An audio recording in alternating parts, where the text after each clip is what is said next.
देश में coaching centre हो, ये मेरे लिए खुशखबरी नहीं है। मुझे पता नहीं कि मैं अपना जीवन का रथ साहित्य में कितने दिन रखूंगा, राजनीति में कितने दिन जाऊंगा, समाज सेवा में कितना समय बिताऊंगा, या पूर्ण रूप से अध्यात्म की तरफ कब प्रवृत्त हो जाऊंगा, मुझे नहीं पता।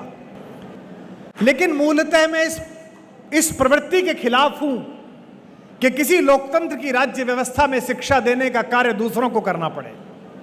मैं मूलतः इसके खिलाफ हूं कि किसी शहर में या किसी राज्य व्यवस्था में किसी दूसरे को चिकित्सा की व्यवस्था करनी पड़े। यह मूलतः हमारी शासन व्यवस्थाओं के फेल हो जाने की घोषणा है। आज से 30 साल पहले, 40 साल पहले इस देश में लोग आईएएस बन रहे थे, इस देश में लोग पब्लिक सर्विस कमीशन में जा रहे थे, इस देश में लोग इंजीनियरिंग में जा रहे थे, हम जैसे बच्चे जा रहे थे कस्बों के, किसी कोचिंग से नहीं गए थे। गुरुजी जो स्कूल में पढ़ाते थे, जो सरकार का स्कूल था, उन्हीं में मैं तो द्रोणाचार्य भी नहीं कहता, द्रोणाचार्य तो फिर भी किसी मेधावी एकलव्य का अंगूठा मांगता है। ऐसे गुरु जो केवल प्रणाम मांगते थे, केवल आपका स्मरण मांगते थे, उन्होंने इस देश की नींव गढ़ने वाले लोगों को तैयार किया है, सरकारी स्कूलों में तैयार किया। हम में से अधिकांश लोग जो 70 के दशक में पैदा हुए हैं, वो या तो घर पर दाई के हाथों पैदा हुए हैं या सरकारी अस्पताल में पैदा हुए हैं।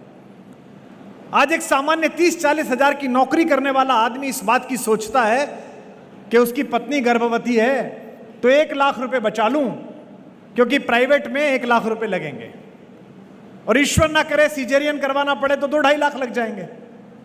यह मूलतः शासनों की, प्रबंधनों की, राजनीति के फेलियर की घोषणा है।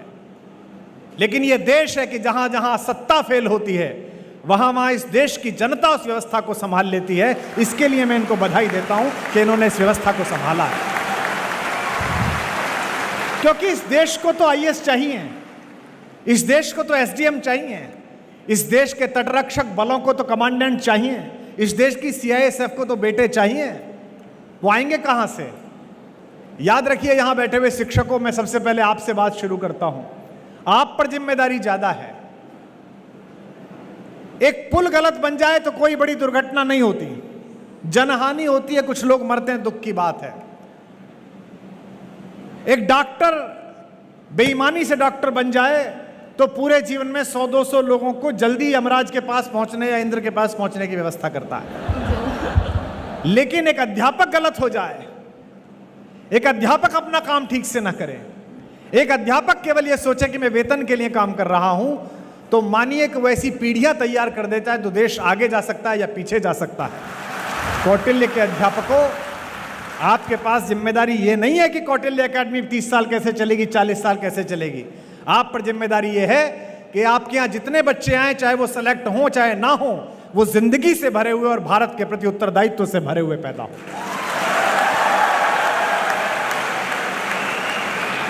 ये जो इर्रेस्पॉन्सिबिलिटी हमारे बीच आ गई है, ये जो गैर जिम्मेदारी हमारे बीच आ गई है। 2011 आंदोलन शुरू होने से पहले तक मैं भी पढ़ाता था, बीए एमए की क्लास पढ़ाता था, और मैं देखता था कि मेरी कॉलोनी में रहने वाले प्रशासनिक अधिकारी या एक छोटा सा व्यापार करने वाले आदमी के चेहरे पर जितनी हनक, जितनी तेजस्विता, जितना गौरव बोध, अपने काम के प्रति जितना उत्सुक भाव होता था, उतना अध्यापकों में नहीं होता था। क्योंकि आप इस बात से मत तोलिए खुद को कि आपको वेतन कितना मिलता है, आप इस बात से मत तोलिए कि आपको विधायक जी जानते हैं कि नहीं जानते, उषा जी आपकी मंत्री, हमारी बड़ी बहन आपको जानती हैं कि नहीं जानती हैं।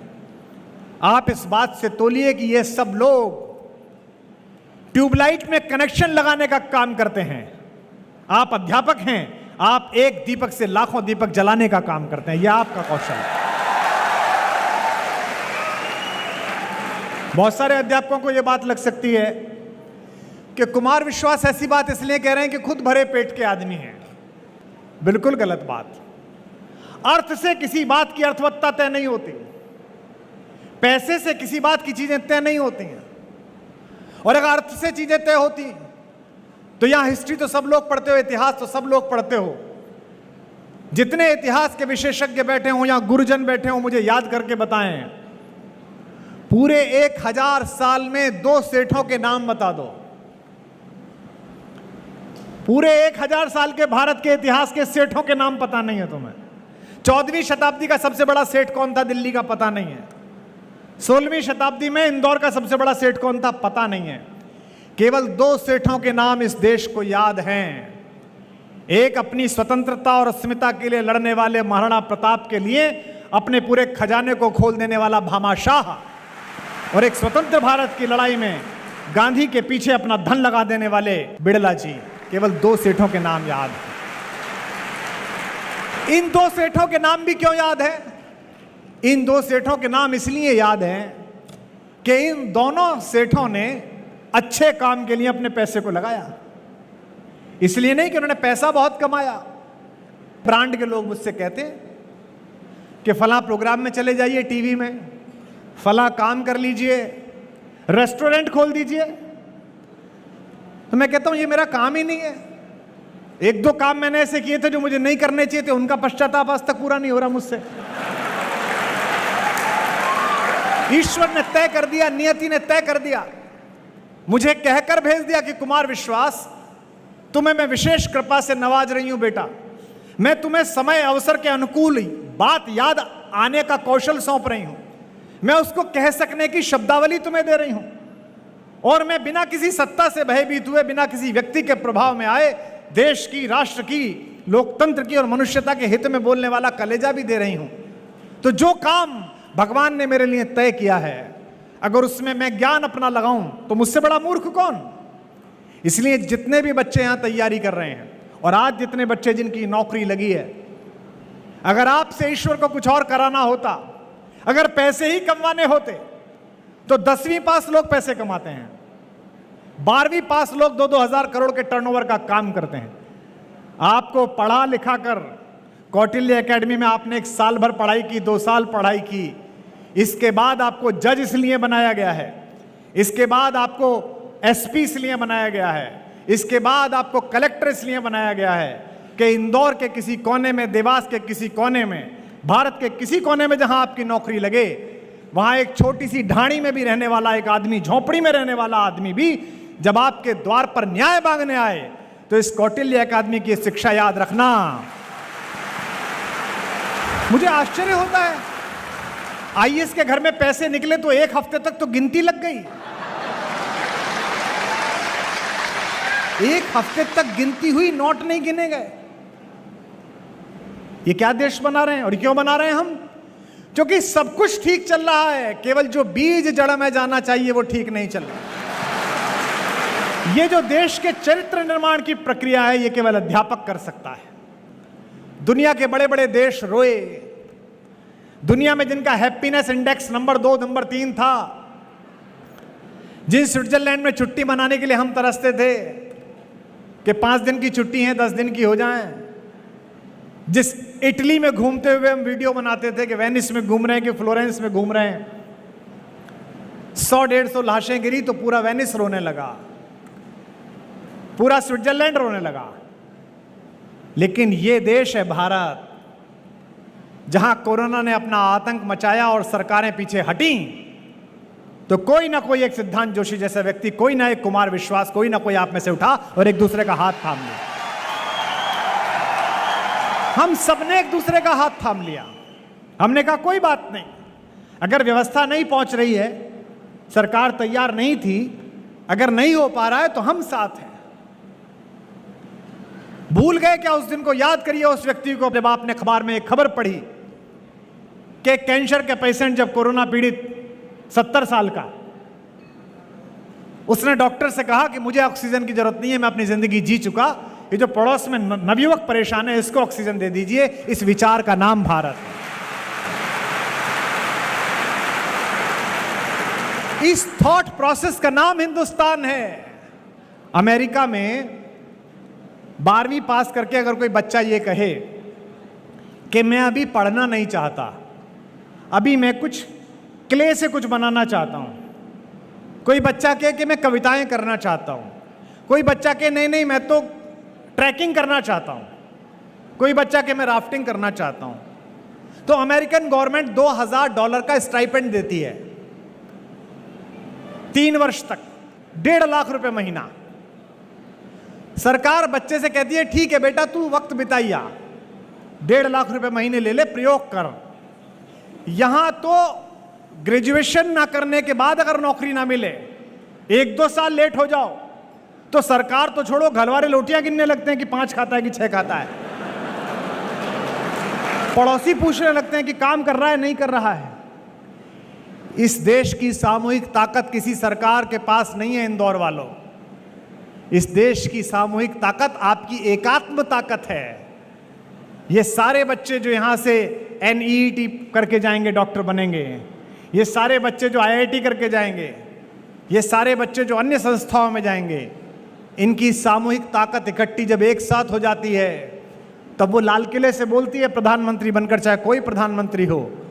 और वही ताकत है कि बरसते गोलों के बीच में, 2 देशों की सेनाओं के बीच में जब भारत का बेटा बेटी निकलता है और दोनों सेनाओं को एक बार तिरंगा दिखा देता है तो न केवल मार्ग दे दिया जाता है बल्कि सल्यूट किया जाता है कि भारत के बच्चे जा रहे हैं। यह भारत की सामूहिक ताकत है और यही किसी देश को बड़ा बनाती है। ग्वालियर में जिस अंग्रेज सार्जेंट ने रानी लक्ष्मीबाई को परास्त किया भारत के पहले स्वाधीनता संग्राम में, 18 जून को रानी वीरगति को प्राप्त हुई। सेनानियों की तरह लड़ी। लोग कहते हैं ना खूब लड़ी मर्दानी। मैं बड़े आदर के साथ हमारी दिवंगत मां उस महान कवियत्री सुभद्रा कुमारी चौहान से असहमत होता हूं। मर्दानी क्या लड़ी? जब उस पूरे अंचल के मर्दों ने अपनी पगड़ी अंग्रेजों के नीचे रख दी तब वो एक जनानी लड़ी, तब एक महिला लड़ी।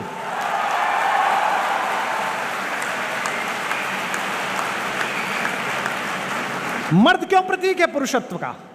मर्द क्यों प्रतीक है साहस का? मर्द क्यों प्रतीक है उपलब्धि का? मेरे पिता ने हम 5 भाई बहनों को पढ़ाकर इस योग्य बनाया कि कोई कुमार विश्वास बना, कोई वाइस चांसलर बना, कोई कुछ और बना। लेकिन मेरे पिता हमें पढ़ा सकें, हमको समय पर भोजन मिल सके, मुझको इस बात की चिंता ना हो कि स्कूल की सुबह की ड्रेस कहाँ है, इस बात के लिए मेरी माँ ने अपनी हड्डियां गलाईं, अपनी आंखों की रोशनी गलाई। उसका योगदान मेरे पिता से बड़ा है, मेरे पूरे परिवार से बड़ा है। रानी जिस सार्जेंट ने परास्त की, 3 महीने बाद सितंबर में उसी सार्जेंट ने सुदूर दक्षिण में जाकर चित्तूर की रानी चेन्नम्मा को परास्त किया। ऐसी भीषण गर्मी में नॉटिंघम इंग्लैंड के रहने वाले उस लड़के ने 24 साल की उम्र में यूनियन जैक के लिए लड़ाई करी। मुझे दुख है कि हम वो युद्ध हारे, अपने घर के लोगों की वजह से हारे। लेकिन मैं कई बार सोचता हूं, जब भी मैं इंग्लैंड जाता हूं मैं यही सोचता हूं कि क्या मिट्टी में इसमें बात रही होगी, इसके बच्चों ने कितनी मेहनत की होगी।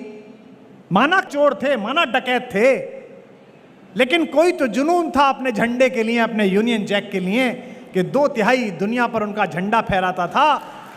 21वीं शताब्दी में जीने वाले इंदौर के बच्चों, अगर ये देश 25 साल मुट्ठी बंद करके ये बात कह दे कि हम हिंदू मुसलमान भूल जाएंगे, पूरी दुनिया पर तुम्हारे ज्ञान का झंडा होगा, इसे कोई रोक नहीं सकता।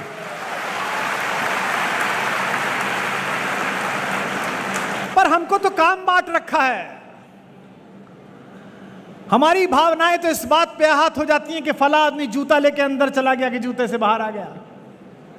जिस देश में भ्रूण हत्याएं होती हों, जिस देश में 10 बजे के बाद घर से बाहर निकली हुई बिटिया के बारे में तय ना हो पाता हो कि वो ठीक वापस आएगी या नहीं आएगी, जिस देश में आज भी घरों में स्त्रियों के साथ मैनहैंडलिंग होती हो, जिस देश में बेटियों को पढ़ाने के नाम पर यह बात होता हो कि ये पढ़ के क्या करेगी, कोई भगवान प्रसन्न नहीं होगा इस बात से कि उसके बच्चे ठीक से नहीं पढ़े। कोई भगवान प्रसन्न नहीं होगा कि उसकी बेटियां सुरक्षित रहे। तो कौटिल्य एकेडमी में पढ़ने वाला, जैसा ताई ने कहा, 1000 अफसर हों, 200 PCS अधिकारी हों, 150 IPS लड़कों का प्रमोशन आए 10 साल बाद, ये बच्चा सेलेक्ट हुआ है, जब इसे सिलेक्शन मिलेगा, उनकी महफिल हो, सेक्रेटरी लेवल के जो IPS होते हैं उनका ओरिएंटेशन होता है मसूरी में। मैं कई बार बोलने गया हूं, वहां नैनीताल में भी होता है, जहां वो 5-6 दिन रहते हैं और हम जैसे लोग 3-4 दिन में बुला के बता देते हैं कि भाई आप ये करिए, ये करिए जनता के लिए। तो कौटिल्य का लड़का अलग दिखाई दे, कौटिल्य की लड़की अलग दिखाई दे, इसके लिए जिम्मेदारी हमारे गुरुओं की और आपकी भी है कि यहां प्रतियोगी परीक्षाओं के साथ साथ आपकी निजी नैतिक शिक्षा और आपकी निजी राष्ट्रीय शिक्षा की व्यवस्था भी हो। यहां कुछ ऐसे रिचुअल्स हों, कुछ ऐसी बातें हों, कुछ ऐसी चीज हों जो किसी दूसरे संस्थान में ना मिलती हों। पाठ्यक्रम तो मिल जाएगा, लेकिन अंदर का संस्कार अगर आपने दे दिया तो वो सारे पाठ्यक्रमों को पार करके भी आपको विजय दिला देगा, यह तय बात। कोरोना में कैसे कैसे बड़े लोग गए, कैसा पागलपन था। जिंदगी का पहाड़ चढ़ रहे ऐसे बड़े धनी थे जो कंगालों की तरह गिड़गिड़ा रहे थे कि थोड़ा सा ऑक्सीजन मिल जाए, थोड़ी सी रेमडेसिविर मिल जाए, थोड़ी सी टॉसिलिजुलैब मिल जाए तो हम बच जाएं। ईश्वर आपको यही समझाने आया था कि जिंदगी में उपलब्धि वो नहीं है जिसे दूसरे मानते हैं, जिंदगी में उपलब्धि वो है जिसे करने के बाद आपको संतोष होता है कि मैंने अच्छा काम किया, मैंने बड़ा काम किया। तो पढ़ाई इसलिए मत करो कि मम्मी पापा ने भेज दिया है, पढ़ाई इसलिए भी मत करो कि नौकरी पानी है। और ये मानसिकता गहरी घुस रही है। पूरे भारत में कम लोग हैं जो आपसे ऐसी तल्ख बात कहेंगे, और मैं कह रहा हूं तो आधिकारिक रूप से कह रहा हूं, पर जो सेलेक्ट हो गए हैं वो और जो भी तैयारी कर रहे हैं वो आज कसम खाएं कि जीवन में कुछ हो जाएगा। नौकरी बचे ना बचे, ट्रांसफर रुके, प्रमोशन हो, कुछ हो, हम ये तय करते हैं कि जीवन में रिश्वत नहीं लेंगे। एक पैसे की भी अगर इसकी कसम खा पाओगे तो आज का उत्सव सार्थक हो जाएगा।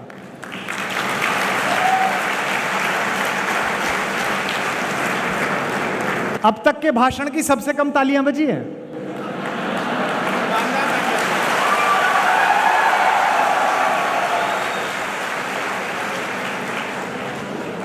आपको लगता है कि दिक्कत पड़ेगी, नहीं पड़ेगी। मैं आपसे कह रहा हूं, मैं अनुभव के सहारे कह रहा हूं आपसे। आपको लगता है कि गलती है, नहीं है ये गलती। कितने दिन जिंदा रह लोगे? 80 साल, 90 साल, 100 साल? इसके बाद क्या बचेगा? इसके बाद आपका संस्मरण बचेगा। अगर इंदौर की कचहरी में, अगर रतलाम की कोर्ट में 15 जज हों और बाहर खड़ा हुआ एक आदिवासी अपने जमीन के किसी दबंग के द्वारा कब्जाए जाने का मुकदमा यह सोच के प्रसन्न हो जाए कि अब मैं जीत जाऊंगा, जिस जज साहब के यहां मुकदमा लगाए वो कौटिल्य में पड़े हुए हैं, पंडित जोशी, उस दिन तुम्हारी साधना सफल होगी, उस दिन काम करें। आप सबसे इतना अनुरोध है कि आज रात जाकर थोड़ा सा सोचना। मैं जानता हूं कि आपके हिस्से सोचने के लिए ज्यादा गंभीर विषय इस समय हैं। आपकी नौकरियां हैं, आपकी तैयारियां हैं, आपके अफेयर्स हैं। हाँ, वो बहुत महत्वपूर्ण काम है, सारी प्राथमिकताएं हैं। लेकिन सारी प्राथमिकताओं के बाद भी ये सोचना कि मैं जिस काम के लिए तैयारी कर रहा हूं या जो पद मुझे मिल गया है, मैं इसके लिए क्या कर रहा हूं और मुझे अंततः कैसा होना है। दोस्तों, इतिहास उठाकर देख लो, हिस्ट्री की कोई भी किताब पढ़ लो, ताकत पूजनीय नहीं होती, प्रभाव पूजनीय होता है।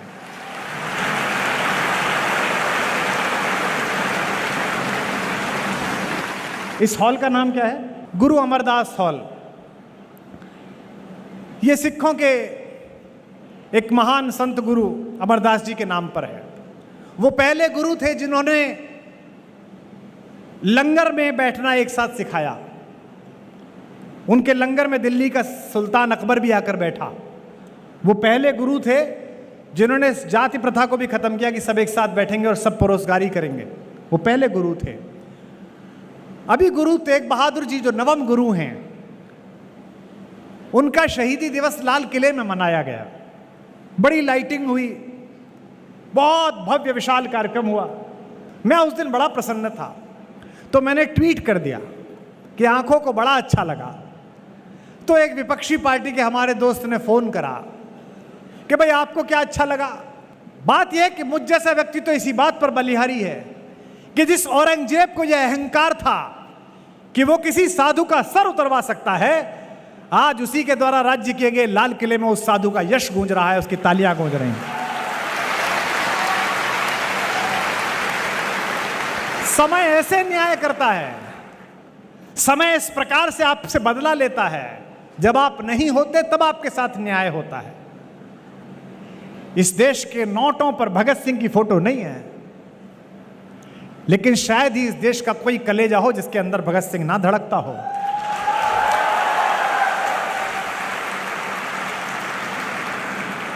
इस देश के नौजवानों पर विंग कमांडर अभिनंदन जैसी मूछें नहीं है, लेकिन पड़ोसी देश की कैद में रहकर भी स्वाभिमान से निकलता हुआ जब वो शेर का बच्चा बाहर आया तो जिनकी मूछें नहीं थी उन्होंने भी मूछों पर ताव दिया कि क्या बेटा आया है निकल। इसका तात्पर्य क्या है? इसका तात्पर्य यह है कि अगर आप अपने काम से, अपने संस्थान का, अपने परिवार का, अपने समाज का, अपने नगर, अपने देश का मनोबल बढ़ाते हैं तो वो देश आपके प्रति कृतज्ञ रहता है। सचिन तेंदुलकर जब छक्का मारते थे, विराट कोहली जब छक्का मारते हैं, रोहित शर्मा जब अच्छा खेलते हैं, 1 लाख की भीड़ में जब हम जैसा सामान्य एक अध्यापक का बेटा किसी मुख्यमंत्री, किसी प्रधानमंत्री या किसी गृह मंत्री की आंख में आंख डाल के सच बोल देता है, तो आप ताली इसलिए नहीं बजाते कि आपने बोला, आप इसलिए बजाते हैं कि जो काम आप करना चाहते थे वो उसने किया, भारत का नाम ऊंचा किया, समाज का नाम ऊंचा किया।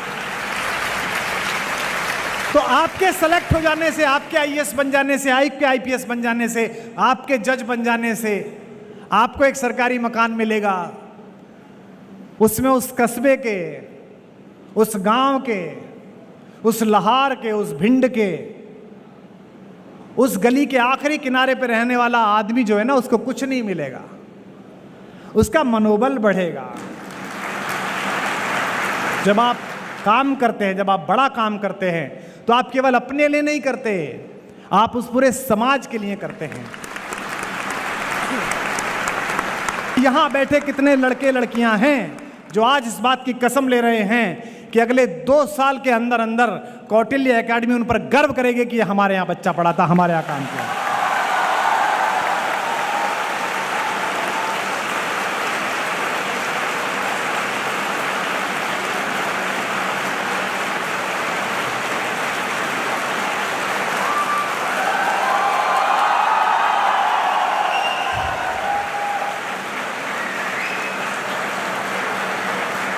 क्योंकि मुझे आश्चर्य होता है और मुझे दुख होता है कि प्राइमरी स्कूल में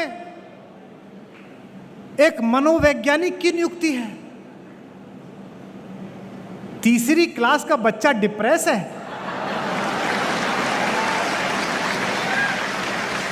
निदा फाजली का शेर है कि धूप में निकलो, बारिश में नहाकर देखो, जिंदगी क्या है किताबों को हटाकर देखो।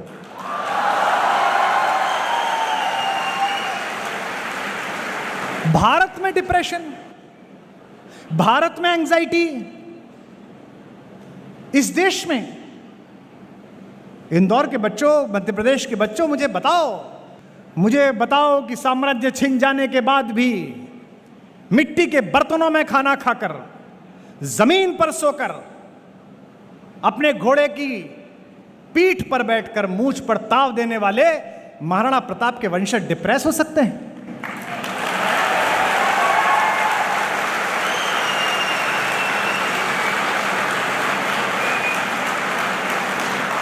अपनी गुरिल्लावार पद्धति से औरंगजेब जैसे अहंकारी और दुर्दांत शासक को पूरे दक्षिण भारत में घुमाकर और बीजापुर में आखिरी दिनों में मरने के लिए छोड़ देने वाले छत्रपति महाराज शिवाजी के वंशज डिप्रेस हो सकते हैं?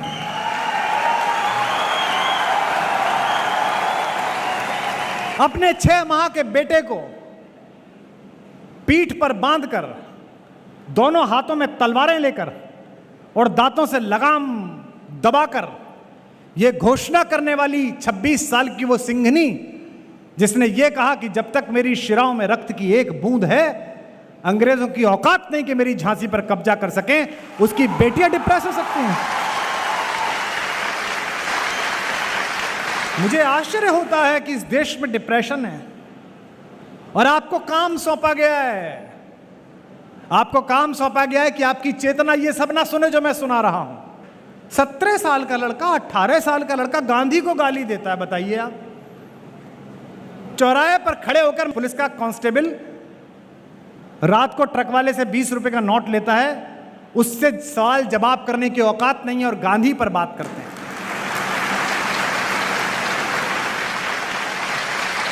नेहरू पर बात करते हैं, सावरकर पर बात करते हैं, चापेकर बंधुओं पर बात करते हैं।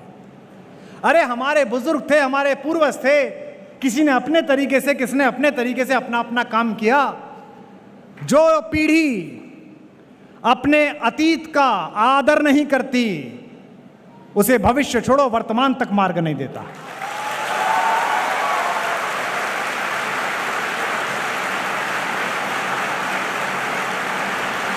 गांधी ने ऐसा कर दिया था, नेहरू ने ऐसा कर दिया था।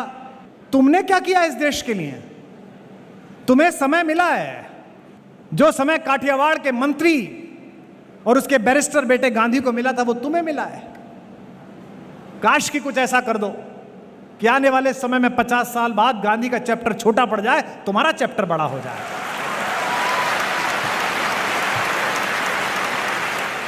तो जितने भी बच्चे यहां हैं, माता पिता के प्रति, गुरु के प्रति, अध्यापक के प्रति एक बात और साफ समझ लो, ये जो अध्यापक है जो तुमको आईएएस बना रहे हैं, ये जो अध्यापक है जो तुमको सिविल जज बना रहे हैं, ये जो अध्यापक है जो तुमको पीसीएस बना रहे हैं, ये खुद पीसीएस आईएएस नहीं बने हैं। लेकिन एक बात बता दूं, इनके बिना तुम भी पीसीएस आईएएस नहीं बन सकते, क्योंकि इन्हें इनकी असफलताओं ने यह सिखाया है कि यह नहीं करना है। भाई सिलेबस तो यूपीएससी का साइट पे लगा हुआ है, हिंदी में क्या पढ़ना है, इतिहास में क्या पढ़ना है, साइट से देख लो। पर कैसे पढ़ना है जिससे सिलेक्शन हो जाए, किस तरह सवाल को अटेम्प्ट करना है, ये तो इन्होंने ही सीखा है, ये तो गुरुओं ने सीखा है। गुरु आचरेकर ने वर्ल्ड रिकॉर्ड नहीं बनाया था, पर गुरु आचरेकर के शिष्य ने वर्ल्ड रिकॉर्ड बनाया, जिसका नाम सचिन तेंदुलकर है। मैं अक्सर देखता हूं, मैंने भी 17 वर्ष पढ़ाया था, मैं अक्सर देखता हूं कि बच्चों में, लड़के लड़कियों में ये बात रहती है कि मुझको तो कहाँ पहुँचना है, गुरुजी कहाँ हैं। एक ही बात बोलूँगा आपसे, छत सीढ़ी नहीं होती। आधी बात समझे आप, आधी अब समझेंगे। छत सीढ़ी नहीं होती, लेकिन दुनिया में ऐसी कोई छत नहीं बनी जो बिना सीढ़ी के पाई जा सके।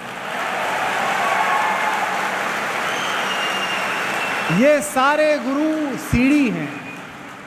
और अगर संस्कृत पढ़ने वाले यहां बैठे हो, मनमोहन को बड़ी रुचि है संस्कृत में, हमारे प्रिय छोटे भाई को, संस्कृत में सीढ़ी को अवतरणिका कहते हैं। नीचे से ऊपर जाने वाली व्यवस्था को अवतार कहा जाता है, इसीलिए गुरु को परमेश्वर कहा जाता है, क्योंकि वो आपको जहां आप खड़े हो उससे ऊपर ले जाता है। कौटिल्य अकादमी के 20वें वार्षिकोत्सव पर, इस जयंती पर मेरी तो शुभकामना ये है कि गुरु अमरदास हॉल का ये जमावड़ा आप लोगों का, ये भारत भर का एक ऐसा अम्ब्रेला बन जाए, ऐसा छत्र बन जाए। और जो आज बच्चे सेलेक्ट हुए हैं, मैं इनसे भी इस बात की प्रॉमिस तो नहीं मांगता, इनकी अपनी इच्छा है, लेकिन इनसे इस बात का मन मेरा है कि ये ऐसा करें कि जितने में ये बच्चे पढ़ते हैं, जो फीस देकर पढ़ते हैं, लगभग इतने ही बच्चे, जो बच्चे यहां से पढ़कर चले गए, वो पढ़ाएं जिनके पास फीस नहीं है, जिनके माँ बाप फीस नहीं दे सकते हैं।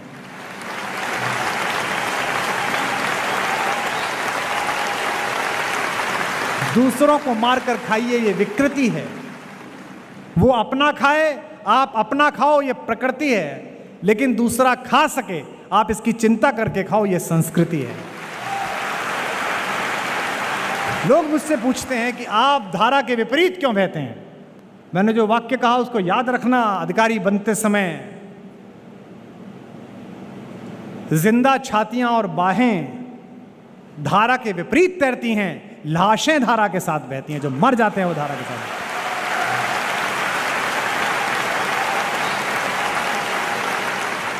इसीलिए हमारे यहां कविता कहती है कि लीक लीक तीनों चलें, कायर कूत कपूत, और बिना लीक तीनों चलें, शायर सिंह सपूत। तो ये जो परीक्षाएं हैं ये तो केवल एक हर्डल है, जिंदगी तो इससे आगे शुरू होगी। और अभी थोड़े समय के लिए आपको भ्रमित करने के लिए सारे उपचार हैं। मोबाइल है जिसपे पूरी दुनिया है, व्हाट्सएप है। आप में से कितने सारे बच्चे सोचते होंगे मेरे वीडियो सुन के कि इन्हें याद कैसे रहता है इतना? बहुत सारे सोचते हैं। कितने सोचते हैं? हाथ उठा के बताओ। सभी सोचते हैं। सारे पत्रकार मुझसे यही पूछते हैं कि आपको याद कैसे रहता है, आपने 8वीं में पढ़ा, आज कैसे याद है?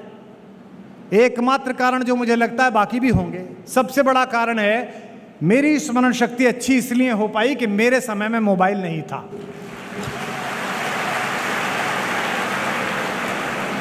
कोई डाइवर्जन ही नहीं था। ताई दीपक जला रही थी, मैंने ताई से कहा कि आप जलाइए, अरे बोले तुम आओ। वो दीपक जलने में थोड़ी देर लगा रहा था, तो ताई ने उसकी बात ही हल्की निचोड़ दी और फिर दीपक जला। मेरे अंदर श्लोक चला, सत्याधारम तपस्तैलम, सत्य का आधार हो, तप का तेल हो, दयावर्ति क्षमा शिखी, दया की बत्ती हो और क्षमा की ज्योति हो, अंधकारे प्रविष्टव्ये दीपो यत्ने न वार्तायाम। अगर ऐसा दीपक जला दिया जाए तो सारा अंधकार समाप्त हो जाता है, प्रकाश ही प्रकाश हो जाता है। यह जो सोचने के पीछे कविता चलती है, सोचने के पीछे श्लोक चलता है, सोचने के पीछे कोई बात चलती है, ये इसीलिए चलती है कि जीवन में जो काम करता हूं एकाग्र होकर करता हूं। ये क्या परीक्षाएं हैं जिनके बारे में तुम चिंता करते हो? ये क्या पब्लिक सर्विस कमीशन है इसके बारे में तुम बातें करते हो? तुम्हारे दिमाग की सेल का 2% यूज नहीं हो रहा है इसके लिए। कौटिल्य एकेडमी तो केवल एक चौखद्दी है, केवल एक परिसर है जिसने तुमको माहौल दिया है, वरना इस परीक्षा को टॉप करने वाले तो तुम खुद हो। तुम्हारे अंदर टॉपर बैठा हुआ है, तुम्हारे अंदर विजेता बैठा हुआ है। वही 2 आंखें हैं यार, वही 2 हाथ हैं, वही एक बुद्धि है, बाकी तो तुम्हें सब समझ में आता है। चलो इस बात पे कसम खा लो आज कि जब तक इस परीक्षा को क्रैक नहीं कर दोगे, दिन में केवल 2 घंटे मोबाइल देखोगे, 1 घंटे सुबह 1 घंटे शाम। बोलो इस बात पे कसम खाओ जाओ।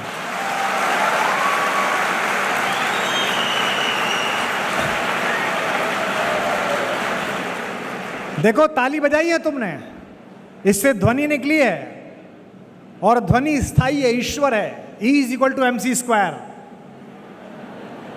भगवान के सामने तुमने साक्षी दी है। जब तक सिलेक्शन नहीं हो जाएगा, जो स्क्रीन टाइम है जो आता है, आज से तय करो 2 घंटे तो अधिकतम कह रहा हूं, अगर किसी का 20 मिनट हो जाए तो उससे बढ़िया कुछ नहीं, लेकिन चलो 2 घंटे मान लिया।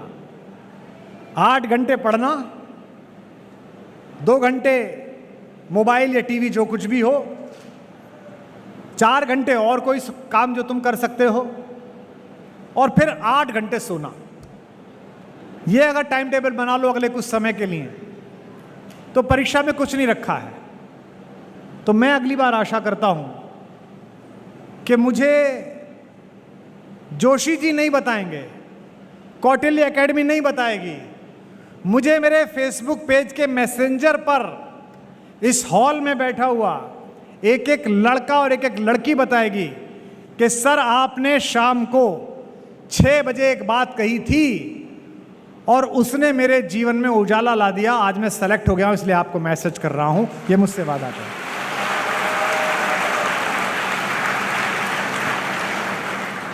ये 150 का आंकड़ा बता के, 200 का आंकड़ा बता के इनको कौन से लड्डू पेड़े मिलने हैं? ये जो बताते हैं कि 123 बच्चे सेलेक्ट हुए, इनको क्या मिलना है? कुछ नहीं मिलना। इनको केवल एक गौरव की, एक आत्मसंतुष्टि की भावना आनी है। जैसा पुरुषार्थ इन भाइयों का है, मैं इस परिवार से भी परिचित हूं, जैसी लगन इनकी है और जैसा व्यसनहीन जीवन इनका है। ये तो ईंट का भट्टा लगाएं तो भी चलेगा, कोई और काम कर रहे हैं तो भी चलेगा, मकान बनाने लगे तो भी चलेगा, बिल्डर बन जाए तो भी चलेगा। लेकिन ये बिल्डर नहीं है, ये मकान नहीं बना रहे हैं, ये घरों को चलाने वाले चिराग पैदा कर रहे हैं, आप लोगों को तैयार कर रहे हैं।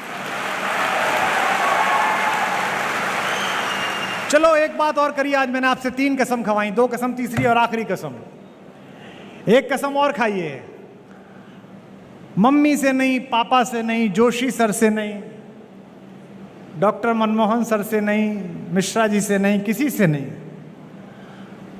आज रात को जाकर सोने से पहले खुद से कसम खाओगे, अपने अंदर झांक कर उस आदमी का नाम लेना जो तुम हो, कि अंदर बैठे हुए आदित्य, अंदर बैठी हुई गरिमा, अंदर बैठी हुई प्राची, जो भी नाम हो तुम्हारा, मैं तुझे कसम खा के भरोसा दिलाती हूं कि जिस प्रतियोगी परीक्षा के लिए माँ बाप ने मुझे यहां पर भेजा है उसको मैं किसी भी हालत में पार करके दिखाऊंगी, ये दिखाऊंगा, ये कसम खाऊंगा। और अगर ये कसम खा ली तो करके दिखाओगे। अरे इंदौर में बैठे हो, यहां रह के भी राहत इंदौरी याद ना किया तो क्या हुआ?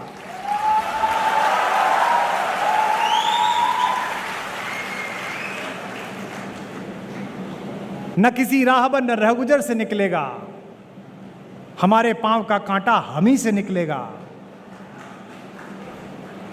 और ये शेर क्या अद्भुत है कि वतन की रेह मुझे एड़ियां रगड़ने दे। अब राहत भाई को याद कर रहा हूं, पहली बार राहत भाई के जाने के बाद इंदौर आया हूं। वतन की रेह मुझे एड़ियां रगड़ने दे, मुझे यकीन है पानी यहीं से निकलेगा।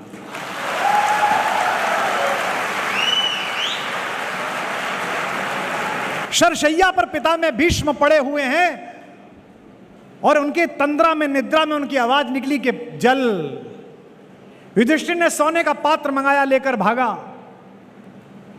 दुशासन दूसरा चांदी का पात्र लेकर आया। द्रोणाचार्य खड़े हो गए लकड़ी का पात्र लेकर, गुरुदेव पानी पी लीजिए। उन्होंने कहा नहीं, अर्जुन को बुलाओ।